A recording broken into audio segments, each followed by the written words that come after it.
Hello all, my name is Sean Wedgwood. I'm the Technical Director at E.L Science, which is the technical division of E.L Vapour Limited. We also have the retail division, which is Phoenix Electronic Cigarettes, where we have 26 high street stores open at the minute across the UK. The technical division, we offer analytical services, we offer manufacturing services, and general services, TPD services and general services to support the industry and to grow the industry into to the next phase of our evolution. So we wanted to just take time to post this video in response to another video, well, two videos posted now by the Grumpy Vapour channel and Hell's Kitchen. I've put some links to those videos below. We felt we needed to respond to this because despite numerous communication attempts with the channel and now with Hell's Kitchen themselves, we're just not getting any response, even following the highly damaging videos that they've put out. There's no way for us to answer any of the allegations or any of the points that they're raising, which is totally biased and totally one-sided. So the videos that the Grumpy Vapour channel have published describe an issue with IP, an issue with wastage, and then they present a very, very damaging or very, very overall picture of Phoenix in a very, very bad light, particularly from several ex-staff members who were pretty much dismissed on gross misconduct grounds. So you know, they've obviously got a reason for wanting to sort of fight back, if you like. I've watched both videos a couple of times now, and I've noted down some key points from the Grumpy Vapour and from Justin himself from Hell's Kitchen, and I just wanted to create some videos in response to those, so that we can actually put out from our point of view, what actually happened, what the intention was, and also then to go through a couple of examples. There's quite a lot of examples that they've managed to dig up with the Phoenix stuff. But I can go through a couple of examples to explain what actually happened in terms of how it was presented on the channel, which is it's way disproportionate to what actually happened. And so I wanted to post those in the videos below. Now, I'm not a YouTuber, I don't know how to do this, so I am particularly this first couple of videos that I'm going to try and get up. So I do apologise in advance if there are any quality issues. I don't really have studio or proper recording issues, but I'm going to make sure that it sounds okay before obviously I put it up. And so if you want to just please have a look at the videos below, which is our response to the video from or both of the videos from the Grumpy Vapour, and hopefully we can get these videos. People can maybe help us get onto the Grumpy Vapour channel, so we can actually answer what they're talking about, rather than it just being a complete one-sided point of view, which as I say is highly damaging to our company and our business. And it's not really acceptable. So I'd like to get onto the channel, or at least speak to the Grumpy Vapour, because I do sympathise with the Grumpy Vapour. If I was presented with what he's been presented with from that complete one side, I'd be very angry as well with that company. But I think what I would have done, especially from a journalistic point of view from his channel, is I would have at least spoken to us before he's gone ahead and published what is really highly damaging material for our company and our business. And I hope that the Grumpy Vapour will see these videos and will contact me, so that we can at least have a chat, and then he can make his own mind up once we've been through through a couple of the points, and we can see where the highly disproportionate way that's been presented to him, and then therefore on his channel, where that comes in. So hopefully this is a call for the Grumpy Vapour to get in contact and actually give us the opportunity to, you know, at least defend defend ourselves with the allegations that they're putting across. So I'll end this video here. If you just follow it through to the next videos, I'm going to try and get them up in order. I'm not sure how that works yet, but I'll label them 1, 2, 3, 4 sort of thing. So if you just click on video number 1, and then we'll see you in that video. Okay, thanks guys. Okay, so I'm going to move on to IP. So first and foremost, I wanted to cover this at the beginning of the video. This is the issue with Hell's Kitchen's liquids that we've stocked in our Middlesbrough store. In order for it to be understood, I'm going to explain the idea of the initiative itself, and then the reasoning of that initiative, and then I'm going to move on to where we severely failed with the Hell's Kitchen in particular. Okay, so a few months back, we realised that we had a lot of smaller brands that were backed by some fantastic people, but they were struggling to get awareness and get their brands out there, get into vape shops. It's a highly competitive market, as we all know, especially with new liquids. And we get 10 plus suppliers trying to get into our stores every single day. Numerous samples arriving at our head office every day, with people trying to get into our stores. And the reality is we don't have time to even go through a lot of these, or many of them at all, to be fair. We don't have time to go through them to see whether or not they're any good. You know, there might be some really good liquids in there, but because of other commitments, we don't really have much time to go through them, unless the branding particularly stands out or something. Then we just put them to one side. Okay, so the idea of the initiative was that we could stock our smaller brands, our smaller manufacturers who were struggling to get out there and get that brand awareness out there.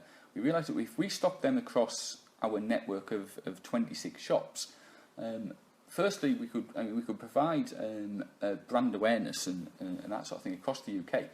But the key here is that we'd also be providing that brand owner with physical, real sales data from an electronic till system to provide to prospective vape shops that they were trying to get into, and on a larger scale distributors, with confidence that these brands are worth stocking because they're actually selling at the minute in stores across the UK, and they'd have those numbers to back that up. That was the core principle of the idea that we came up with at the beginning. In order for us to make that work, we had to work with the Phoenix team and work out how that would work in the Phoenix stores. Obviously, there's a concern that we don't want to lose our profitability in our stores and all of that sort of stuff. So, in order to make it work, we realised that if we did the initiative on a basis for 2 or 3 of these smaller brands at a time, and we stocked them for sort of a month to 2 months each, following which they would then be withdrawn, then that model works. And I'll briefly explain through the model that we'd come up with. So the model achieves 3 things. Firstly, the brand owner is provided with the sales data across the 26 stores, which they can then use, as I say, into stores and distributors. Secondly, the brand owner gains that awareness. It gets out to the public. There are a lot of people on forums and that sort of stuff, but the vast majority of the market never visit a forum, never even go online to shop. A lot of them, especially the guys that go into our shops, they just never see that brand if it wasn't there put in front of them. So the brand owners then get that marketing exposure, which would cost a lot of money to try and do that nationally themselves across. To get that sort of brand exposure across the UK. And then thirdly, at the end of the promotion, when the brand's actually then removed from our shops, the customers that we had that were purchasing that brand and that liked it would then have the option to go on to the brand owner's website and purchase more. So we would then divert some customers, a small proportion of customers, we think, would then have moved across, and we probably wouldn't have lost them customers in the long run because the convenience of the local store and that sort of stuff. So our business model was a little bit risky, but we were confident that ultimately we'd lose some customers from the Phoenix stores, but in the grand scheme of things, that would have been negligible to us, but beneficial to the brand owners, and it would be far outweighed by the potential boost should we succeed and get a brand into distributors into other vape shops, where there we would then be further manufacturing more and more liquid for that brand over the long period. And we were hoping that because people started off with us that way and we built them relationships, then there would be an inherent loyalty to us as a manufacturer, as we continue to expand on these route to market services that we've started putting in. This is actually only stage one. There are several other ideas that are coming through the pipeline, which we'll announce pretty soon. The referendum actually delayed us a little bit with that. So, sorry, I've lost my point on my notes. The business model, yeah, the business model. So, importantly to note though, the revenue that we would generate from the cost of selling these brands in our shops, in our Phoenix shops, it's pretty much equal to if we just sold the Phoenix stuff, and that's because customers generally, again, over the long run, you might have a short span where they might buy an extra couple of bottles, but over the long run, we know how the customer data works, and generally customers, as a whole, as a mass, buy liquid by volume. So it's not that they're going to buy their usual Phoenix stuff and then they're also going to buy all of these other brands that we've put in. I wish that was the case, because that would be a nice easy business model for us to implement, but it simply isn't the case. If that was the case, we'd just stock lots and lots of different brands constantly, and we'd constantly generate more and more revenues and profits. But unfortunately, that isn't the way it works. So what would happen is a customer who was purchasing a Hell's Kitchen, for example, would then generally be purchasing that instead of a Phoenix liquid. And now the idea is that the manufacturing costs to E.L Science, if we've produced the extra brand or the Phoenix brand, are pretty much the same. And then the revenue or the selling price of the liquids are pretty much the same. So we generate the same amount of profit when we're selling a brand liquid rather than a Phoenix one. So we don't take a dip in revenue in order to do this, which is fundamental to obviously making this initiative work. So that was the plan. We reached out to a lot of our manufacturing customers, and the response that we got was actually it was phenomenal. There was the interest levels were and are great. I'm hoping it's not being damaged by these videos, because it is really beneficial to the smaller guys in the industry. Which is the irony in all of this is, I know that the Grumpy Vapour is coming from a point of view of wanting to help the industry, but it really isn't in terms of what the videos that they've put out. So as I say, I am hoping that we can have that conversation with him.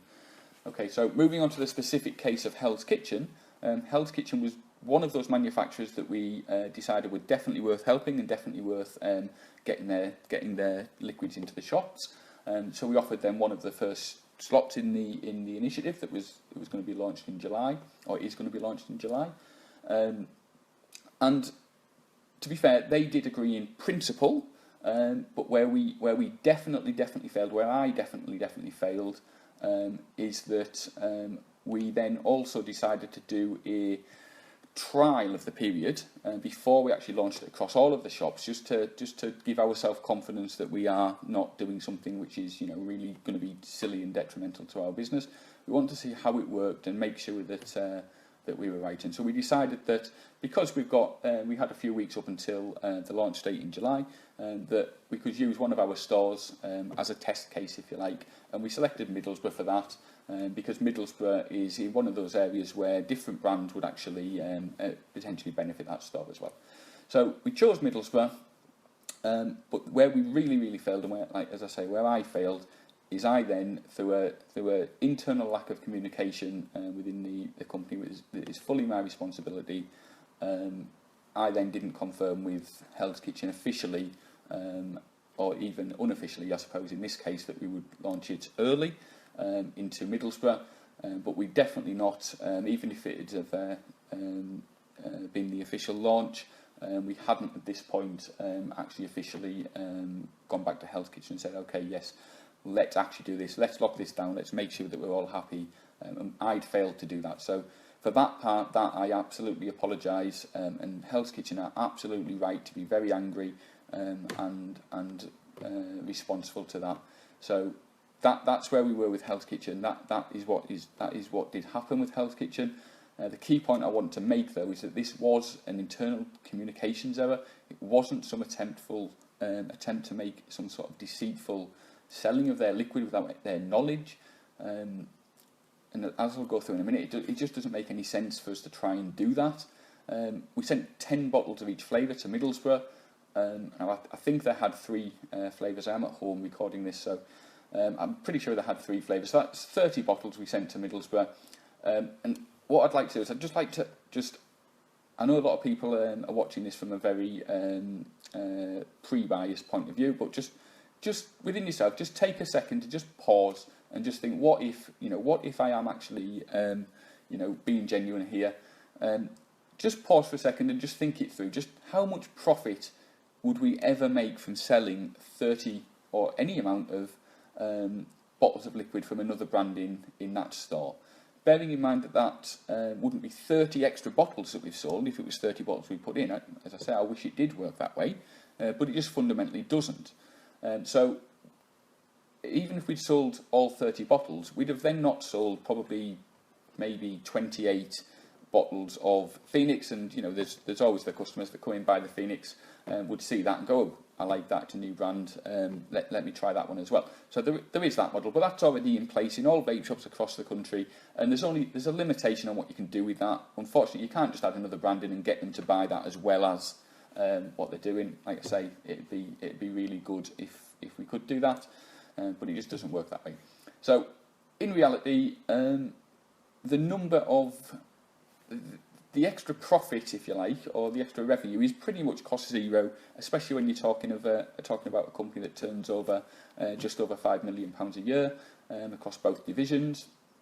There's no reason that we would need to do that. We wouldn't want to do that, and even if we did, we wouldn't need to steal it from a valued manufacturer. If we thought we could generate extra profit by bringing in another brand, we'd just bring in another brand. So what we'd really be talking about here is not bringing in the other brand and making extra profit. It's the difference in the manufacturing cost to us to purchasing that other brand, which is in the region of 40-50p a bottle. So again, when you then take that and divide that by the number of bottles, there is absolutely no sense in us doing that, especially once we then knock off VAT, corporation tax, and ultimately income tax, which is obviously split between myself and Andrew at the higher tax bracket. So there's no money to be made by doing that. And secondly, how would we ever expect to get away with it as a deceitful act?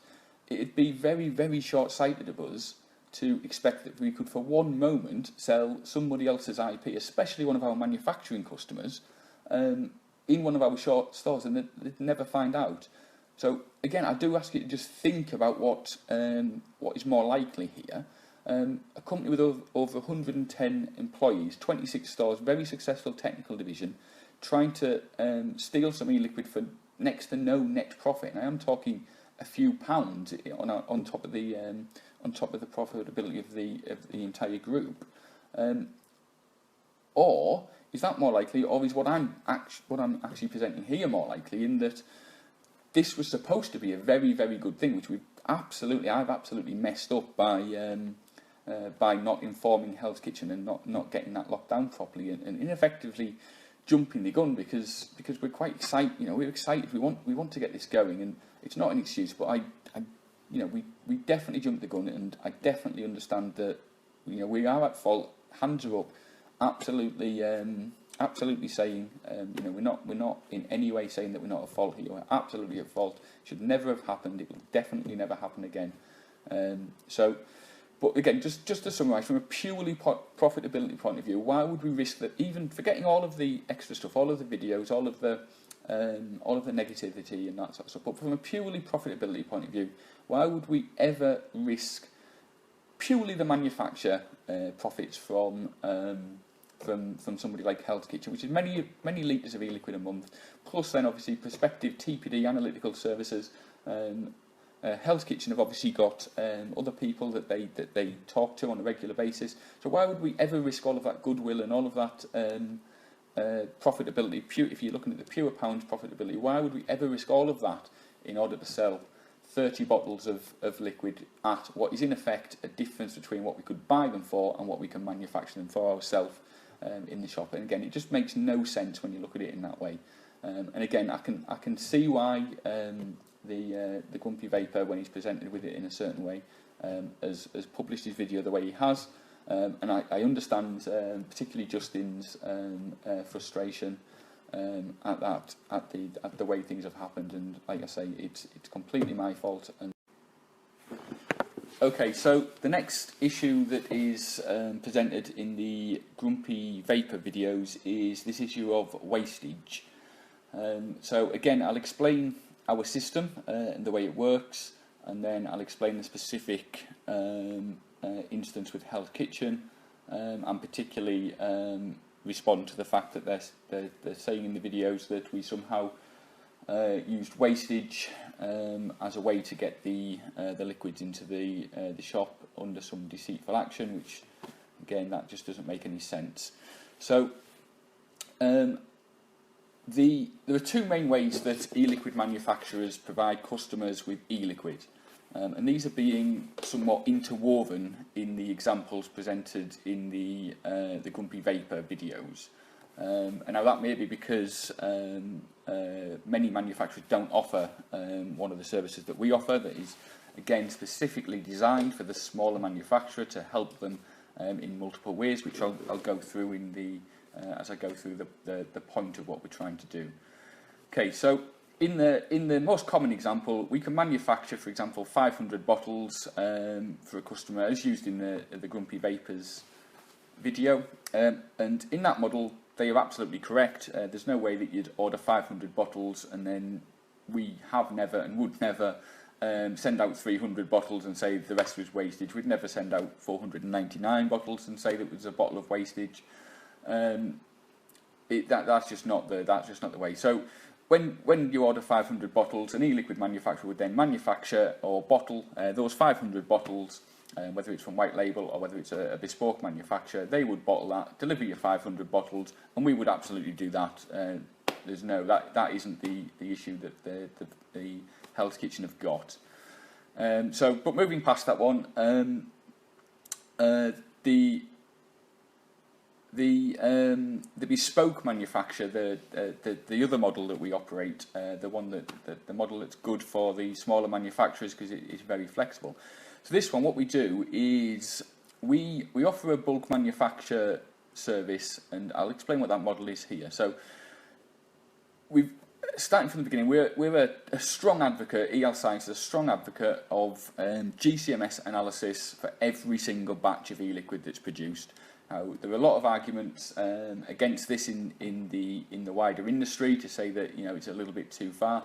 But coming from a chemical background, myself and I've got a team of chemists who all absolutely worked in industry and that sort of stuff before, and you don't manufacture something and release it into a product until you're confident that is the product that is the case. And actually, I'm just going to pause on this point and. I think there was another comment in the Grumpy Vapour video, which is it's an old point that raised its head on another forum that I got trapped on because I'm not a big forum goer, and I sort of got a little bit inundated with a certain certain type of person constantly criticising, asking us about our services and that sort of stuff. But within that thread. One of the key points that this was actually driven, we think, by a competitor. But one of the key points in that thread is that on the profile that I'd put up for myself, I had 20 years scientific experience, and at the time, and in the Grumpy Vapour video, the company that was making this point said I was 34 at the time. I wasn't 34 at the time. I was 36 at the time. That I made that, and at the time they made the point, which again was technically right, that because I was only that 20 years, I would have had to have literally left school and went straight into being a scientific ambassador, if you like, or scientific person. So they made that point, and that's what they're referring to there when they're saying I was only 34, so I couldn't have had 20 years experience. And okay, fine. I was 16. I was going through university. I was actually working in the chemical industry to support myself through university, that sort of stuff. So, you know, I was 16 to 36. It was pretty much 20 years. So I just want to put that out there whilst I'm covering these points. Okay, so now I've actually lost my notes again. Okay, yeah, so E.L Science, we're a very strong advocate of GCMS analysis, every single batch, checking for the DA, the AP, making sure that the nicotine concentration is bob on. We know with absolute certainty, in fact this caused us a major headache in the early days, that if you're manufacturing a batch, especially if it's much larger than 5 litres, the propylene glycol and the vegetable glycerin might look mixed, it just isn't. And the nicotine, I can never remember which way around this is, but the nicotine prefers either propylene glycol or vegetable glycerin. So then when you come to do your post-batch analysis, your nicotine level's out. And we've invested in very specialist mixing technology, shear mixing technology to make sure that the batches are mixed. And so we very strongly advocate that we need to test these batches at the end of the process and not at the beginning of the process. And it's not just the mixing, it's chemicals, extracts that go into the raw materials are highly variable because it's a natural extract. So if you're extracting from cherries, for example, or something like that, or and them cherries have had this year or next year, the extract's going to be different in different aspects.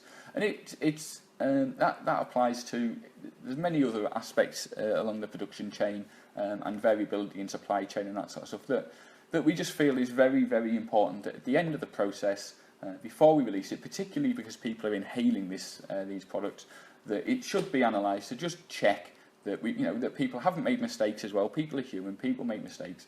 So at the end of the process, we check and we make sure that the nicotine content is right and that we're good with the DA and the AP on every single batch. Also checking for a couple of things like the diethylene glycols and stuff that are potential stuff that you don't want in there. So what we realised though is, because we have that policy in place, but then so every single batch that we manufacture goes through this process. But because we do that, we wanted to do that for customer batches as well. We didn't want to just do that for our own batches and then say, well, actually for a customer batch it in some way doesn't matter or is less important. And the customers that were looking for these sort of batches, especially in the early days, and the smaller guys that are looking for these batches, just can't afford to pay the costs of analytical testing on top of a relatively small batch, a 1-2 litre batch. The analytical costs then become a significant portion in terms of cost per bottle of that batch. So we found ourselves with conflicting policies, that we wanted to be there to assist and to help the small manufacturers. But on the other hand, we were sort of pricing ourselves out of the market, or pricing the smaller manufacturers out of the market, if then we couldn't do if we had to do the analysis for them. So what we decided to do, we found that if we then could work a way where we could manufacture larger batches, then we could offer that to the smaller manufacturers at a lower price per litre, lower price per bottle, because the fixed costs of the analytical cost and the cost of the chemists that actually produce it are a fixed cost. So it's the same cost whether it's a 1 litre batch pretty much, or a 5 litre, or a 10 or a 20 litre batch. Those fixed costs remain the same, and they get diluted down on the larger batches in terms of pennies per bottle once you get into anything above sort of a 5-10 litre batch. So what we wanted to do was we wanted to offer a way for a manufacturing customer to then order a larger batch, which then allows them to experience that lower pricing and take up the analytical portion of the costs. So, but again, we're in conflicting situations, because this is a small manufacturer who we're asking to put in a larger order, but they don't have the cash flow to put that larger order in up front, so that we can then manufacture a batch which then gives them that further profitability down the road. So what we decided, and we actually decided this in early conversations with some of the smaller manufacturers and how this would work. So what we decided to do is that we would keep the costs as low as possible for all of the batches, but as we scaled up, as I say, those costs are diluted down. But rather than then asking the manufacturer to pay for that entire batch, i.e. 5 litre batch, 500 10ml bottles, big chunk of money, 500 bottles then sit on their shelves and they've got to sell them slowly over the next month, 2 months, whatever it is. What we decided to do was to allow manufacturers or brand owners to put the order in for that larger batch and only pay a deposit of around 30% as an initial cost, which covers the cost of us getting all the concentrates in and manufacturing the batch and doing the analysis and that sort of stuff. So that's there to protect our, to give us some risk aversion, if you like. But then what it means is that then when they draw from that batch, that smaller manufacturer can then draw out. They might want to just draw out 50 bottles because they may have an order for 50 bottles from a vape shop. So they would then draw out the 50 bottles, and we'd only charge them then at 70% cost for the 50 bottles because we've already paid 30%, so that would be then the full price. And what that also allows is that, well, that's highly beneficial to a manufacturer because they don't have to pay for that large batch, and it also allows them to make that them smaller chunk payments pretty much as they get orders in from their vape shops and from that have a small amount of stock that they can hold on their website. So the further benefits of that though is that because we've only taken a 30% deposit, if the manufacturer then wants to put out samples, for example, into a vape shop, they don't need to do that at the full price of the liquid because we can offer those samples effectively free. So it's not free because they've paid 30% deposit already for that batch. But if we take out of that batch and send the samples on the brand owner's behalf, then what that means is we don't charge for that process.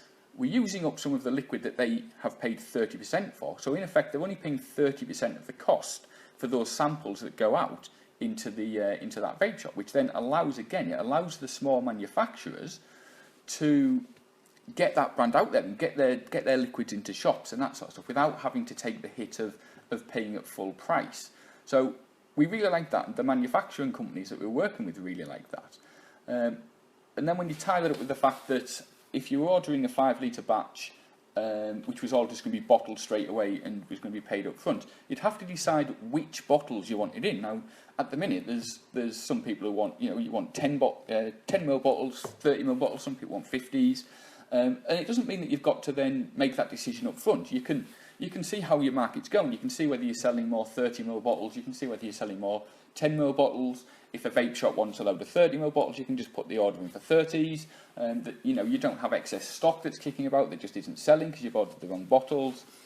So the model itself is designed purposely to assist the smaller manufacturer. Now, it does become confusing in terms of wastage because this model, we've manufactured 5 litres of e-liquid, for example, and every time we bottle, say we bottle 50 or 100 bottles of 10 ml bottles, we're going to bottle that, and we generally use semi-automated bottling equipment. So in that semi-automated bottling equipment, there's lines, there's transfer lines, there's pumps, and what we never ever do is any material that's in those lines or pumps will never go back into the batch because it's a quality control problem. So anything that's come out of the batch never goes back in, even if we've taken a bit too much out, it will just never go back in. Because we don't want to risk the contamination of that fully analysed e-liquid. So you can imagine if people bottle 2, 3, 4, 5, sometimes 10 times on these batches that we've manufactured, the amount of wastage can soon stack up. It's not a huge amount in the grand scheme of things in terms of the size of the batch, but generally if somebody bottles 3, 4 times, you might have 30, 40 mils of e-liquids, maybe 10 mil a time, something like that. And so you can see that there's confusion then into the customer base because the brand owner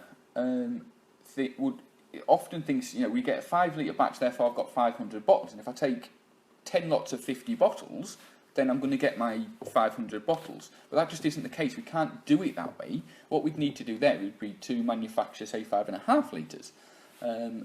And then if we manufacture 5.5 litres, they're going to think they've got 11 times 50 bottles. So no matter what we manufacture and what we tell the customer that we've manufactured, they're always going to need to account for the fact that this is a different model than ordering 500 bottles of e-liquid.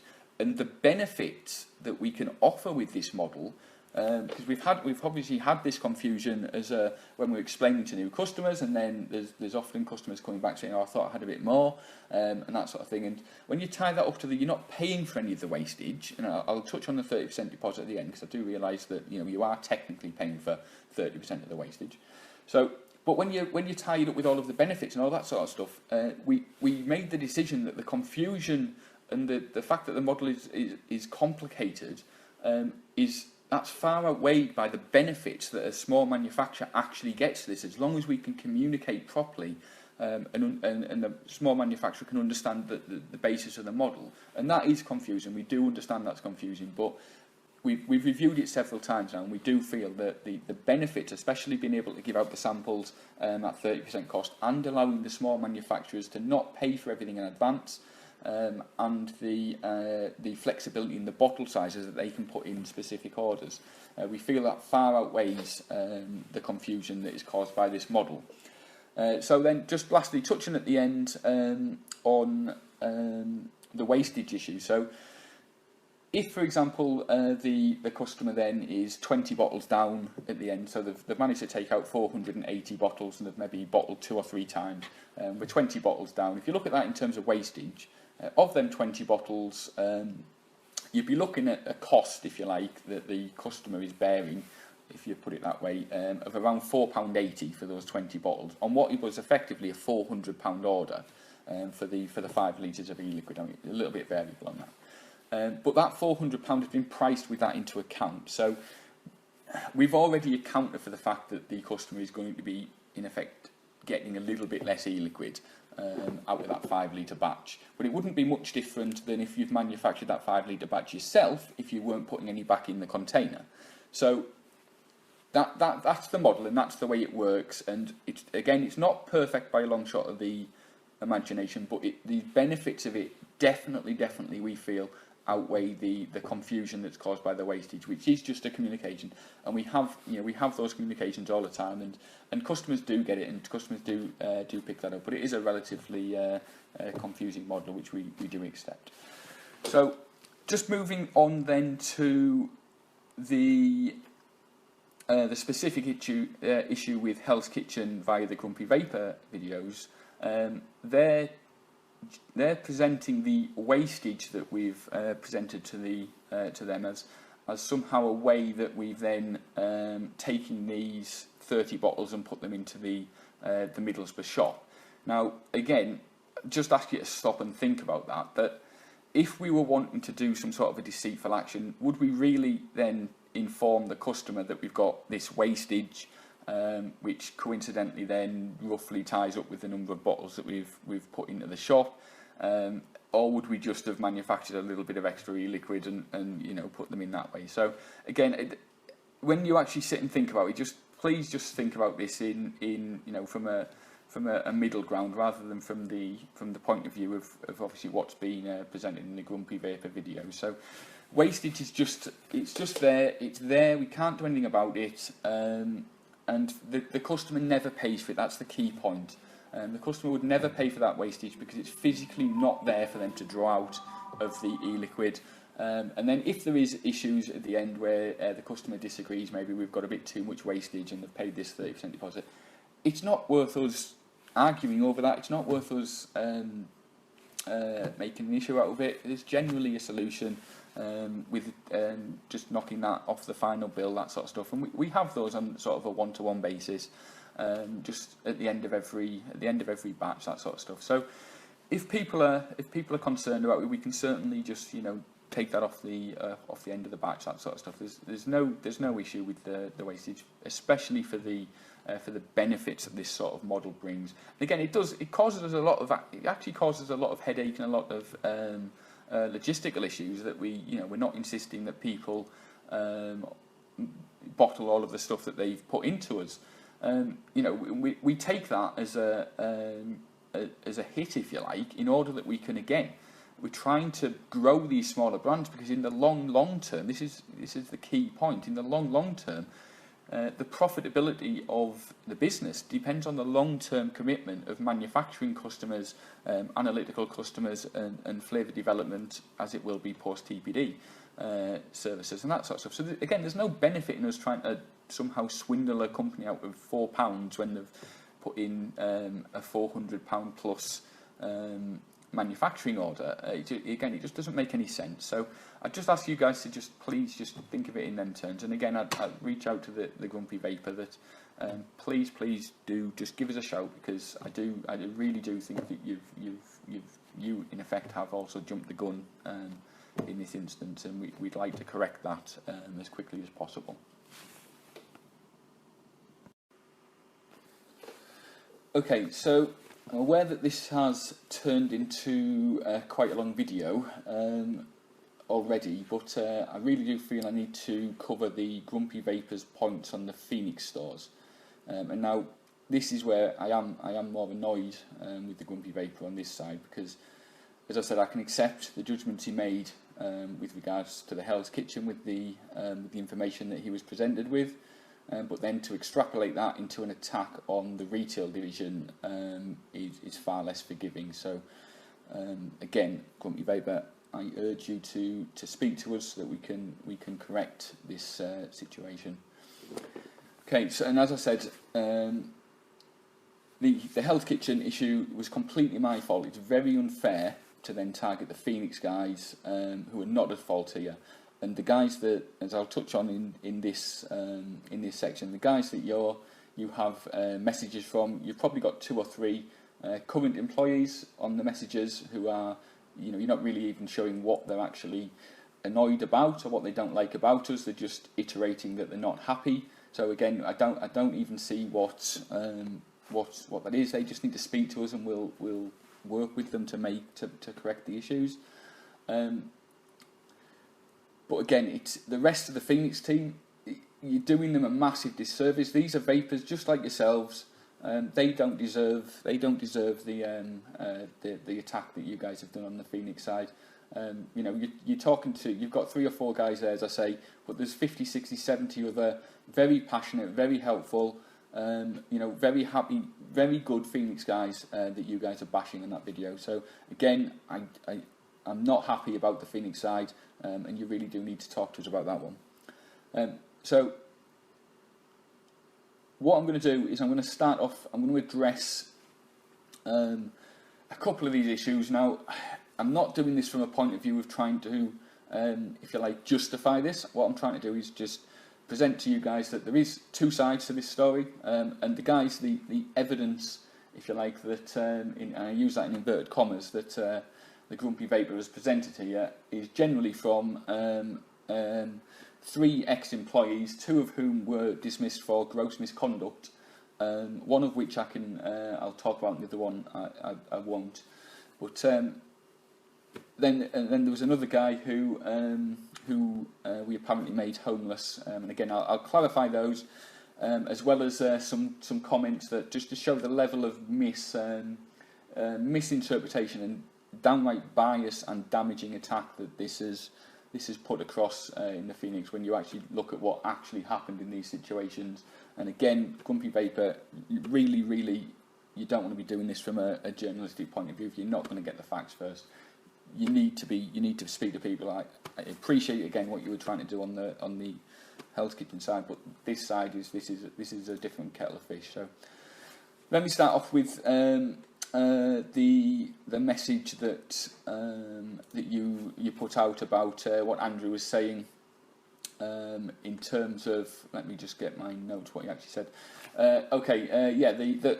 The comment that Andrew made, which is my business partner, commercial director of Phoenix, telling a regional manager in earshot of a store employee, as you presented it, we will do it until we're told not to. Now, obviously, you presented that in a very certain way. There's some illicit activity going on. All of that sort of stuff was entwined in what you guys were talking about and commenting on. And now, what actually happened there is that what Andrew was talking about was an A board outside the shop, or potentially a flag. He can't remember what he was actually talking about, an A board or a flag, and we will put it out there until the council tell us to take it away.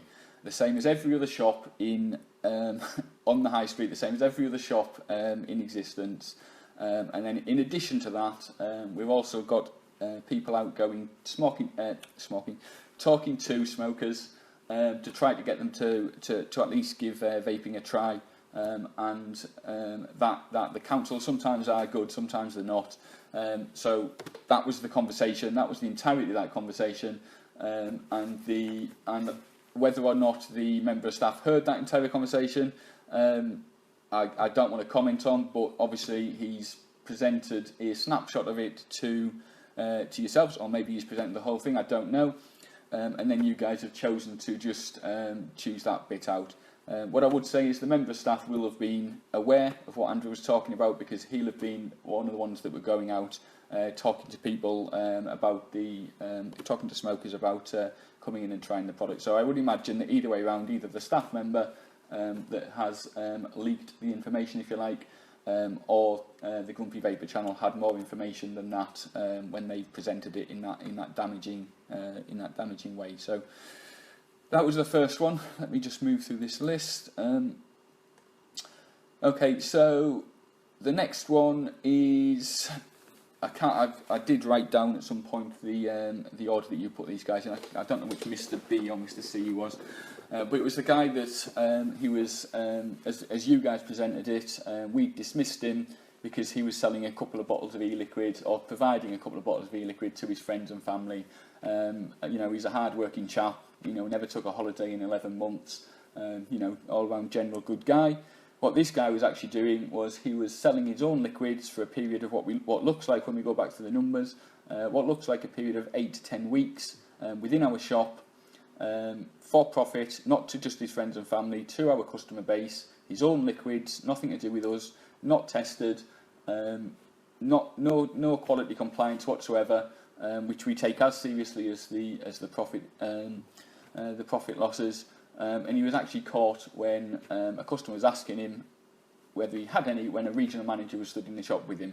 So that was what actually happened there. Then there was something about the holidays. And as I say, I'm at home recording this at the minute, so I don't know the actual ins and outs of what happened with the holidays. But I have confirmed with Andrew, and I know I didn't pay him directly out my bank account. There's no reason again why Andrew would pay him out of his bank account. And again, the implications that you guys are making there as a channel, I really don't like them. And so again, we do need to talk. Let me just move on to my next point. Okay, so the unlawful dismissal that you mentioned, that I am just going to briefly touch on that one. I can't obviously give any details, but that was the actual unlawful dismissal bit, was that we hadn't done a second interview, and we're dismissing the chap in question to give him a final decision following a 15-minute cool down. We did that. We made the mistake. It happened. It's not an excuse. We shouldn't have done it. But it happens. He did ask to appeal, which we did accept. We did say he could appeal, which he then withdrew once he realised that he could then take it further and get some money out of us. So we then paid that. It was only a small settlement, but yes, we paid it as soon as we realised that we'd done it wrong. We paid it, and that's what it was with him. I note again that you're saying that this guy's saying that we got rid of him because he had a load of illicit material on us. But again, there's no illicit material mentioned there. You haven't actually asked this guy about anything. And there's, ask him is what I'd say. Ask him what he's got. Tell him to put it all out. I'm happy if he puts it all out on the table. Nothing will come from that, because there's nothing that he can put out there that's any more than the dismissal proceedings. So, like I say, just follow up on your leads before. Again, very, very damaging remarks that you're making about our company. Okay, so I'm going to move on to the guy that we apparently made homeless. This one there was a guy who was working in one of our shops, and he had some personal issues, so he wanted to be out of that town. And then coincidentally, we did have another shop opening, which is not too far from where he was staying. So he asked if he could take that shop, which we said, yeah, absolutely fine. He then proceeded to go and look for accommodation. Obviously, quite excited, which again, fine. He did then tell us that he'd found some accommodation. We advised him not to take it yet because the leasing process was still going through. There's still a couple of months. It was still with solicitors. He then decided to ignore that advice because he'd found a really good place, and therefore he's going to pay two lots of rent on his current place and this new place for a month or two until the shop opened. As it happened, this was around December time. The shop then kept getting delayed and getting delayed. In fact, it only opened. We've actually literally just signed for it about 3 weeks ago. So because it was delayed and late, he was then asking us to pay 2 lots of rent, pay an extra lot of rent for him because he was paying 2 lots of rent. He wanted us to take that, and we told him no. What he's better off doing is just cancelling the place that he's the second place that he's got as rent, and then just waiting for the shop to open in his current position, in his current location, which he refused. And then subsequently he left the company of his own accord. As far as I'm aware, I don't think that that was a dismissal by us. But as I say, I am at home. I will correct that in the comments if I am wrong there. But as I remember it, because we refused to pay that second rent for him whilst we waited on the store, bearing in mind that because there was issues with the solicitors in wording, we didn't know whether it was even going to go through in the end because if we couldn't agree, then the store would have had to be cancelled. So there's no way that we wanted to pay his rent in a second place just so that he didn't have to lose this place that he found that he really liked. So again, that was completely differently presented by the Grumpy Vapour channel, and again very damaging to our business, and we very, very much do not appreciate that. So that is what happened with that, with the homeless accusation.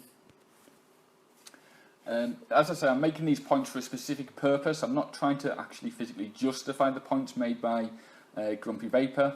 We don't really need to do that. But what I do need to do is correct the damage that, if you like, that's being done through the misrepresentation of these points. So I'm trying to show that there are two sides to every story, and that when you actually present the facts rather than a very biased and negative view of a story.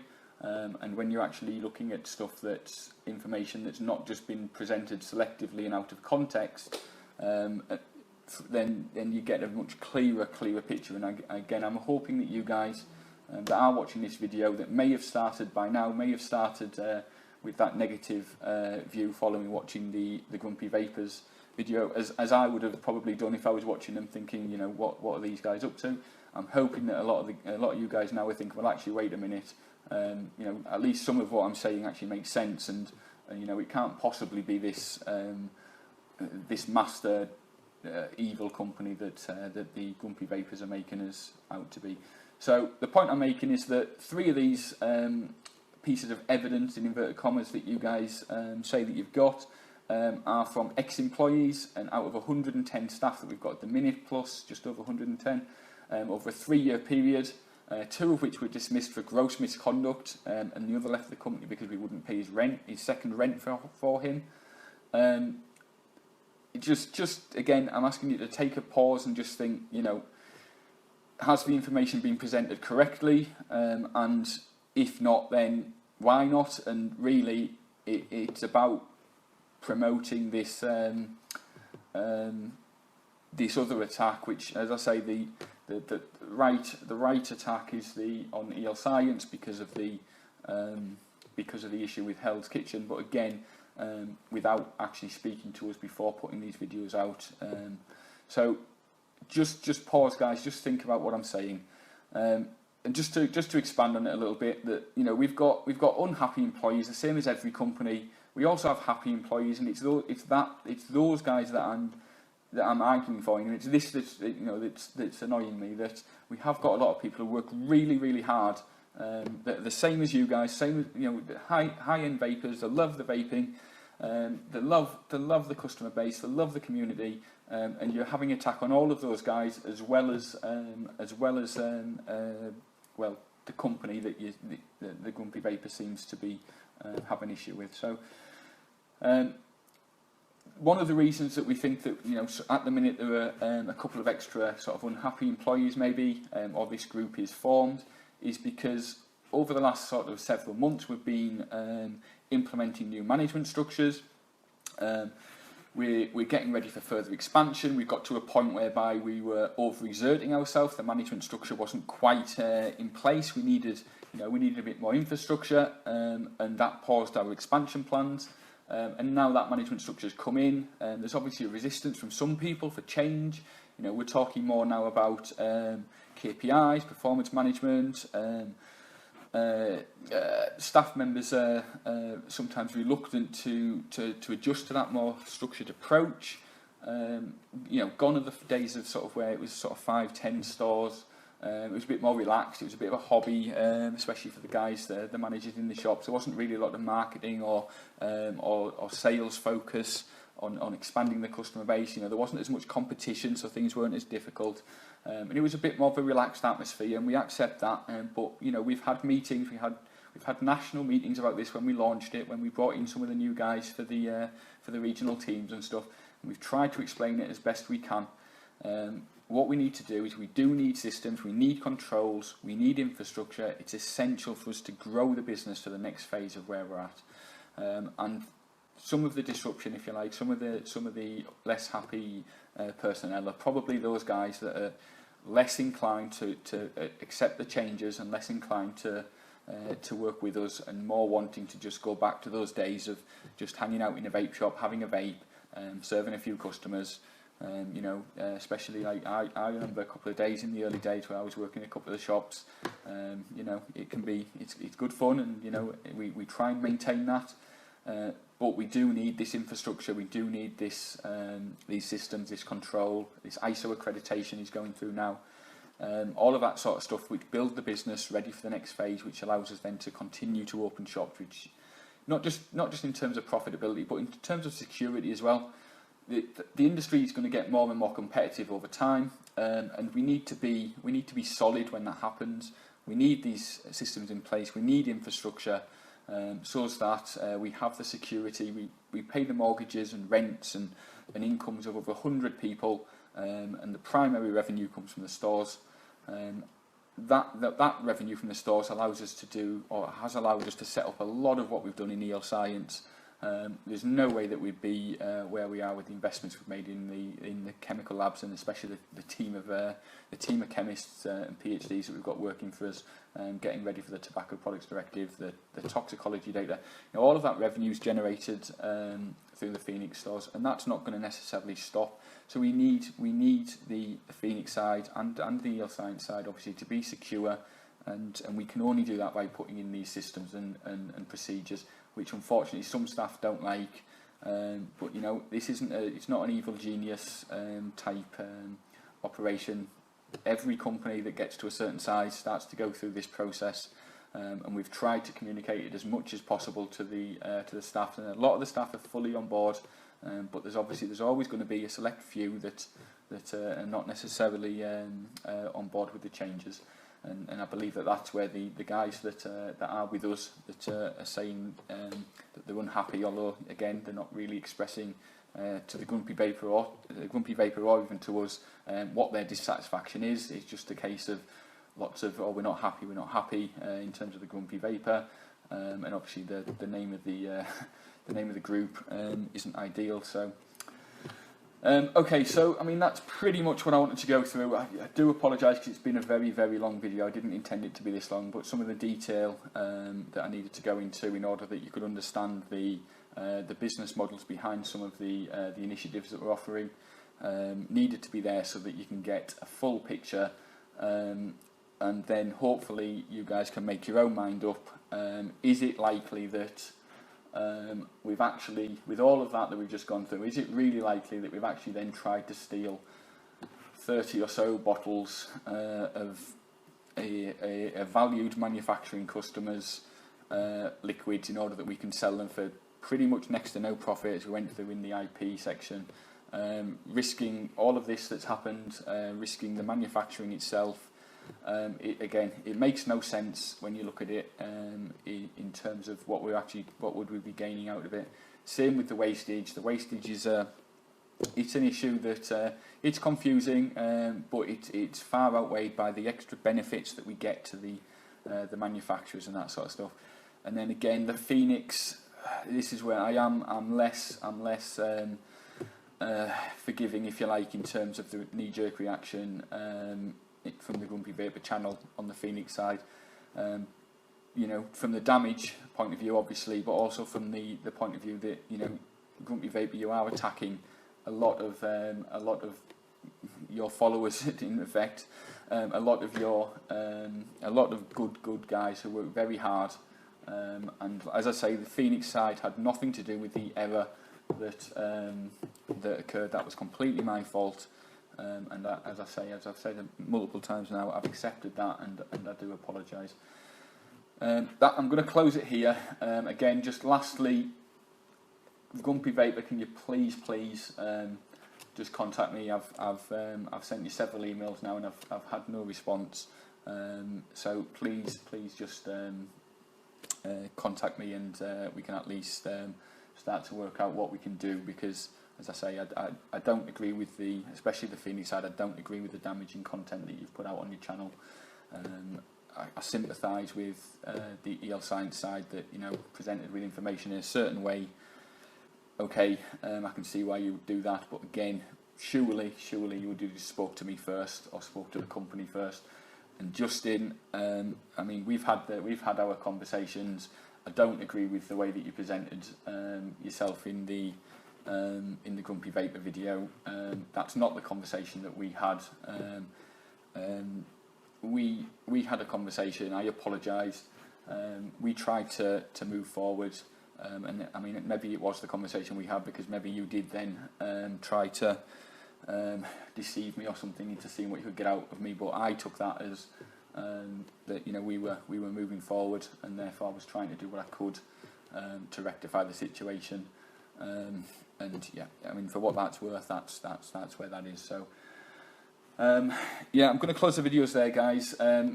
I'll leave an email address in the comments below. If anybody's got any specific questions, then drop it to that email address, and hopefully we can get an appearance on the Grumpy Vapour's channel to answer questions directly from the Grumpy Vapour. So, you know, I've tried not to be selective in what I'm talking about. I've tried to cover everything. There's obviously a couple of issues with the legal side on the Phoenix stuff, in terms of what I'm allowed to talk about. In terms of our staff and that sort of stuff, with gross misconducts and that sort of stuff. So I've tried to be as clear as I can, and I've tried to be as concise as I can. I know it took a long time, so I am going to end it there, and I've just said that 10 times now. So I will end here, and thanks very much for watching, guys. Bye bye. Hi guys, just lastly, just after I finished recording the last section of the video, I did get an email from the Grumpy Vapour. So I have asked several times in this video. It's not even up yet for the Grumpy Vapour to contact me directly, and he has done that now. So I just want to clarify that. But that's it. So we'll hopefully set something up where we'll have a chat on the Grumpy Vapour's channel early next week as well. Thank you guys. Bye bye.